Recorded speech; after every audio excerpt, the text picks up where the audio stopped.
क्योंकि बिहार में एक चीज़ और है विच इज़ बालू माफिया.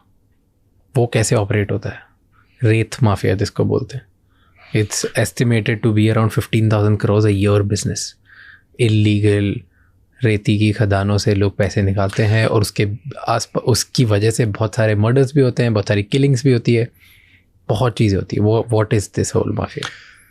सो सी, किसी भी स्टेट में ना जब नॉर्मल इंडस्ट्रीज नहीं होंगी, जो नॉर्मल इंफ्रास्ट्रक्चर है, एवेन्यूज है, वो नहीं होंगी, तो फिर लोग वहाँ के ना नॉर्मल डे टू डे चीज़ों में ही ना वो नए नए पैसे कमाने के तरीके ढूंढने लगते हैं. और एक चैप्टर है मेरी बुक में, it's called unique crime industries of Bihar. तो बिहार में भी यही हुआ. किसी के पास कोई एवेन्यू था नहीं, सिर्फ सरकारी नौकरियां, उसके अलावा कुछ है नहीं. तो सरकारी नौकरियां कितना, कुछ हज़ार है, कितने लोगों को मिल सकती है, तो बाकी सब करेंगे क्या? तो सब ने एवेन्यूज ढूंढना स्टार्ट किया.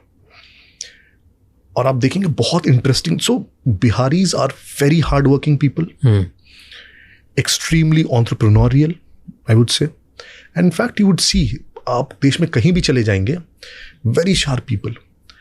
तो अब अगर उनकी जो एनर्जी है वो सही जगह पे यूटिलाइज नहीं हुई तो गलत जगह पे होगी. तो ऐसे ऐसे इंडस्ट्रीज क्रिएट हो गए बिहार में जो कोई सोच भी नहीं सकता था. जैसे गिव मी 2-3 एग्जांपल्स. सबसे बड़ा kidnapping industry. It's a industry ना, अब तो बहुत कम हो गया है. Kidnapping is an industry. Yes. Okay. Explain. Yeah, I would explain. In fact, very very interesting start to it also. तो कहा जाता है कि जो वेस्ट चंपारण एक डिस्ट्रिक्ट है बिहार में, अगेन वेस्ट नॉर्थ वेस्ट में, तो वहाँ पे पहले डकॉइट्स बहुत होते थे, राइट? तो डकैत बहुत थे. तो सरकार ने ना वहाँ के एसपी को जिम्मेदारी दी, यार डकैती कम कराओ किसी तरीके से.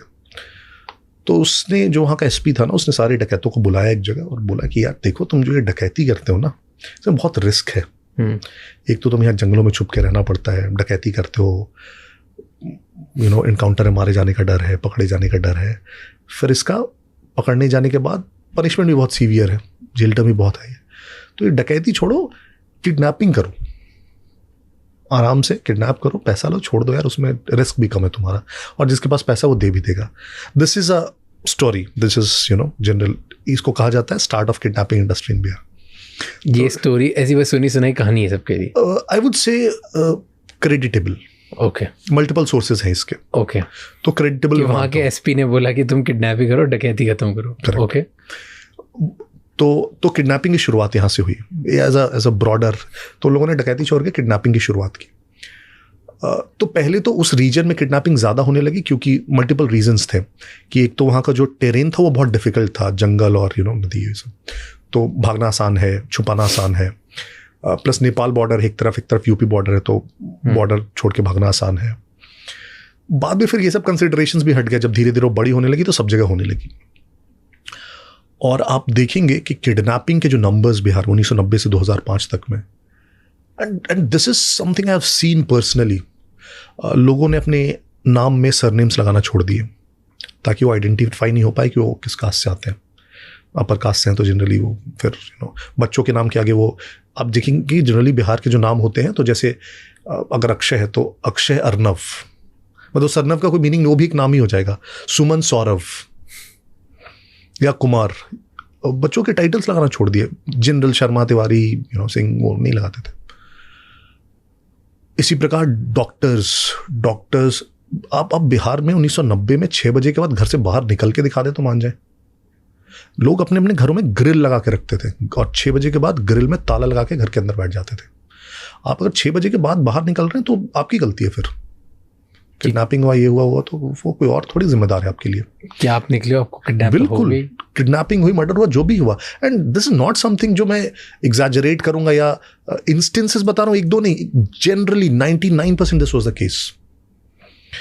तो kidnapping as a industry started happening. तो अब किडनैपर्स ने बोला किसे किडनैप करें. तो सबसे पहले हुआ कि जो पैसे वाले उसको किडनैप करते हैं, बिजनेसमैन को स्टार्ट किया किडनैप करना, डॉक्टर्स को किडनैप करना स्टार्ट किया, इंजीनियर्स को किडनैप करना स्टार्ट किया. तो पहले ये किडनैपिंग्स बहुत हुई, पैसा मिला ये वो.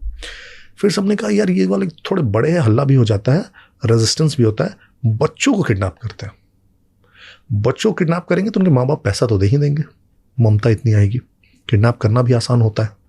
तो बच्चों की किडनैपिंग शुरू हुई.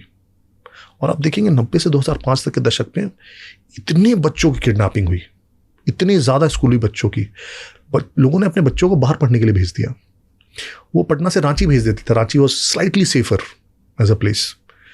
आधे बच्चे बिहार के और रांची में पढ़ने आ जाते थे कि अगर कोई वहाँ उनके रहता था रिलेटिव्स की, यार इसे वहाँ पर पढ़ा लीजिए, यहाँ पे तो नहीं ले पाएंगे। आप देखेंगे 2005 के इलेक्टोरल कैंपेन में अटल बिहारी वाजपेयी ने इसको एक बहुत बड़ा मुद्दा बनाया था, और भागलपुर की एक सभा में उनका एक स्टेटमेंट था बहुत फेमस कि मुझे मेरे किसले दीपक लौटा दो। कहाँ है मेरे किसले दीपक? किसले दीपक जो बच्चे थे, 2 बच्चे थे जिनका जस्ट उसी समय किडनैपिंग हो रखा था। इतना बड़ा इशू था बिहार में किडनैपिंग, एंटायर इंडस्ट्री। एक बहुत फेमस इंसिडेंट है इनफैक्ट, अगेन वेरी क्रेडिटेबल। एक डॉक्टर थे, वो नई एक गाड़ी खरीद के लेके आए। तो डॉक्टर साहब के पास कुछ लोग आए, उन्होंने कहा डॉक्टर साहब हमें पता चला आप नई गाड़ी खरीद के लेके आए, टेस्ट ड्राइव करना चाहते हैं, थोड़ा चला के देखते हैं। तो डॉक्टर साहब ने अपनी गाड़ी दे दी उन्हें। तो डॉक्टर साहब की गाड़ी लेके गए और कुछ घंटों तक वापस नहीं आए। डॉक्टर साहब थोड़ा परेशान होने लगे। दोपहर हो गई, शाम हो गई, डॉक्टर साहब की गाड़ी वापस नहीं आई। नई गाड़ी खरीदी थी उन्होंने। तो डॉक्टर साहब पुलिस के पास गए, पुलिस काहे को कुछ करने वाली है, डॉक्टर साहब इधर उधर हर जगह भटके। तो सबने कहा यार इधर उधर कहीं भी जाओगे कुछ होने वाला नहीं है, लालू जी के पास जाइए, वही कुछ कर सकते हैं आपका। तो डॉक्टर साहब दूसरे दिन सुबह सुबह लालू जी के पास गए, उनके आवास पे गए कि गाड़ी नहीं मिली। तो जैसे ही वो गेट से लालू जी के आवास में घुसे और जो ड्राइववे था उसको क्रॉस ही कर रहे थे, तो उन्होंने देखा कि उनकी गाड़ी वहीं खड़ी है। तो आप सोचिए कि जब सैया भाई कोतवाल तो डर काहेगा, तो कोई कंप्लेन करे तो किससे करे। So kidnapping was one industry. Second बहुत फेमस इंडस्ट्री हुआ बिहार में was the paper leak industry. Paper leak, yes. और एक उसका बहुत बड़ा किंग पिन हुआ रंजीत डॉन। मतलब बहुत फेमस उस समय तो यार, Ranjit don was like aspirational for youngsters, वैसे टाइप्स। क्यों? सो 2002 या 2003 में पहली बार कैट एग्जाम के पेपर्स लीक हुए, आपको अगर याद हो, और वो लीक हुआ पटना से। छोटे मोटे एग्जाम के पेपर लीक होते चलता है, कैट एग्जाम का पेपर कैसे यार लीक हो सकता है? 2003 में पटना से कैट एग्जाम के पेपर्स लीक हुए, तो जाके ये सब थोड़ा खुलासा हुआ। पूरा एक paper leak industry Ranjit don ने बना रखा था। रंजीत डॉन उसको जनरली बोलते थे, रंजीत सिंह नाम था शायद उसने, बिहार में। और इसका मैकेनिज्म आप सुनेंगे तो आप के होश उड़ जाएंगे। बताओ। तो ये सबसे पहले क्या करते थे कि कोई भी एक एग्जामिनेशन है तो सबसे पहले क्या करते थे कि बहुत सारे कैंडिडेट्स को एक साथ फॉर्म भरवाते थे और एनवेलप में एक साथ भेजते थे उसको, राइट, ताकि उनको आगे पीछे सबको सीट मिल जाए एक रूम में। तो सबसे पहले ये तरीका इन्होंने अपनाया। फिर धीरे धीरे एग्जामिनेशन एजेंसी समझ गई कि यार ये तो ऐसे करते हैं, तो उन्होंने एक साथ सीट अलॉट करना छोड़ के सबको अलग अलग सीट अलॉट करना शुरू कर दिया। तो ये लोग फिर दिल्ली चले जाते थे यूपीएससी के ऑफिस में, वहाँ फिजिकली एक साथ सब एक के बाद एक जमा कर देते थे ताकि एक रूम में सीट मिल जाए। तो ये हो गया कि पहले एक रूम में कैसे सब आए। फिर पेपर लीक का इनका बहुत सारे थे, या तो जिस प्रेस में छप रही है वहाँ से लेके जहाँ ट्रांसपोर्ट हो रहा है वहाँ से लेके जिस स्कूल में पेपर पहुँची वहाँ के टीचर से सेटिंग से कि अंत तक कहीं ना कहीं से पेपर लीक करा लेंगे। पिछली रात को ये सारे कैंडिडेट्स को एक रूम में बिठाएंगे, एक जगह, उनके फ़ोन तो होते भी नहीं थे, और रात भर उनको आंसर रटवाएंगे। सबने आंसर रात भर रटा। सुबह की गाड़ी से फिर उनको एग्ज़ाम सेंटर पे छोड़ेंगे, है ना, उनके आइडेंटिटी कार्ड्स रख लेंगे।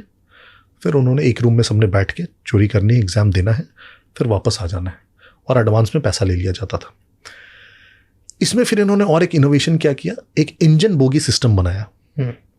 इंजन क्या होता था कि कोई एक मेरिटोरियस लड़का ढूंढ लो जिसने पहले एग्जाम में भी क्रैक कर रखा हो। जैसे इंजीनियरिंग मैंने साल क्रैक कर लिया, मैं इंजीनियरिंग पढ़ रहा हूँ, अगले साल मुझे पकड़ लिया, उसको 1.5-2 लाख रुपए दे दिए, अब वो बन गया इंजन।